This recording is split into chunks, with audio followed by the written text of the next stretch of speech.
You did play for the Ice Owls. How long did you do that? So I came across the Ice Owls when I was 12 years old. The Ice Owls is it's a recreational program. It started way back in the 70s. There were two original groups of people that got together back in the 70s and decided that blind hockey was not out of the question. And the Toronto Ice Owls were one, and there was a team based out of Montreal as well. And so they're the two original.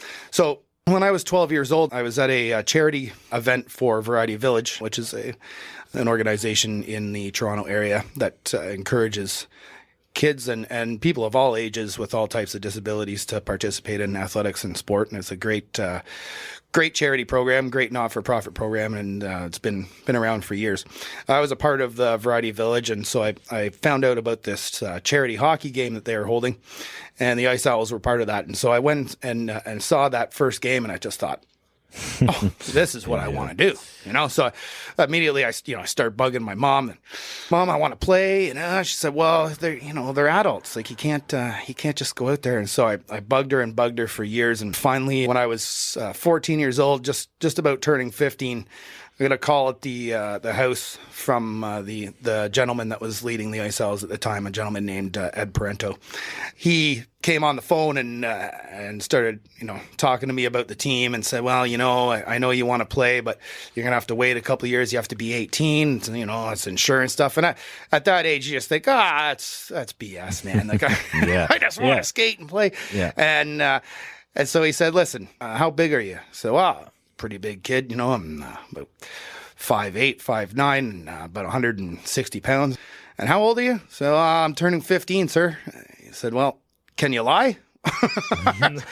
Said, sure I can. Yeah. So that's how I ended up joining the team. So I played a bit underage. Played with them from about the age of 14, 15 till I was about 19 or 20. And then I went away to school and lived in Ottawa for a long time and joined up with a group that was kind of a fledgling group out of the Ottawa Valley area and played with them for a while as well. So that's great. So with your time there, that's about a good 4, 5, 6 years. Did you find that there were any sort of stigmas surrounding the hockey team, either on the ice, off the ice, or from external sort of parties where it's like, well, this basically framing it in such a way as, oh, it's just a bunch of, blind guys trying to not show off per se, but looking for ways to, basically try to recreate something that's inauthentic. They're not as good as like an NHLer, you know what I mean? Yeah, I think so. I think, amongst the team, everyone had a real good attitude about it, right? But outside, I think people would wonder, what's this all about, right? We got these blind guys out here playing against our local fire department, whatever, for this charity game, and it would pique people's interest. They'd want to know how these guys do this, and from the other team's standpoint, sometimes we'd probably they just kind of show up and they're like, this is going to be a bit of a joke, we're going to skate around with these blind guys, and they find out pretty quickly that that's not the case. We were a very, very competitive team.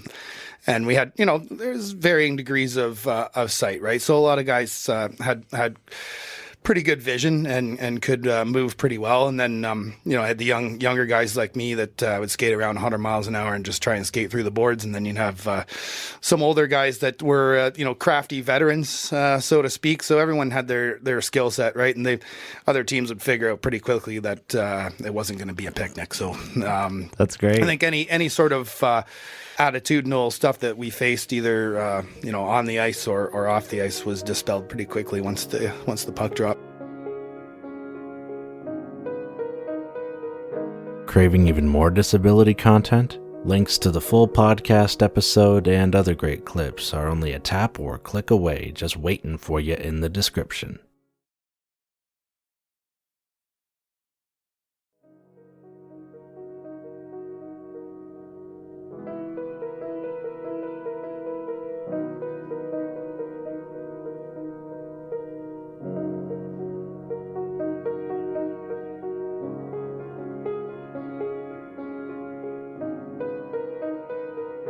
Craving even more disability content? Links to the full podcast episode and other great clips are only a tap or click away, just waiting for you in the description.